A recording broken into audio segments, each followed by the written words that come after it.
وویل چې نجیب دې ته تیار دی چې د ظاهرشاه لپاره استعفا وکړي. روس او امریکا هم دا خبره مني. ایران او سعودیه هم موافقه کړې.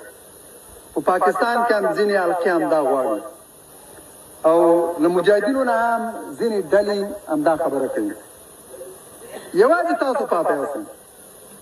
که حزب اسلامي موافقه وکړي دا مسله نور حل ده. تاسو ته زه سوال کوم، خواست کوم چې د لنډې مودې لپاره دا حکومت ومنه. کافي بین المللي ضمانتونه به هم ترلاسه کړي چې دا حکومت به موقت وي. بیا به انتخابات کېږي. ولس تاسو سره ده چې انتخابات وشي، هسې به هم ستاسو حکومت جوړېږي. د لنډې مودې لپاره د دې مسلې د حل په خاطر دا ومنه.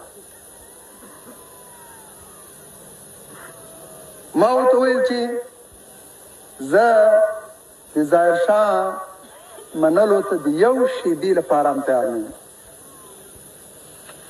او د دې لپاره تیار نه یم چې پردي یې غواړي. د دې لپاره تیار نه یم چې تاسو یې غواړئ. همدغه الفاظ مې ورته ویل. او د دې لپاره تیار نه یم چې امریکا او روس یې غواړي. ځکه دا زموږ د افغانانو مسله ده، د پردیو مسله نه ده.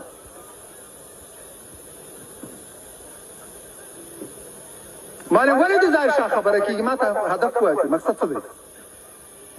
آیا په افغانستان کې بل افغان نشته؟ دا ملکونه د دې لپاره غواړي چې په افغانستان کې د مجاهدینو حکومت رانشي. افغان داسې د خپلې خوښې اسلامي حکومت جوړ نه کړي.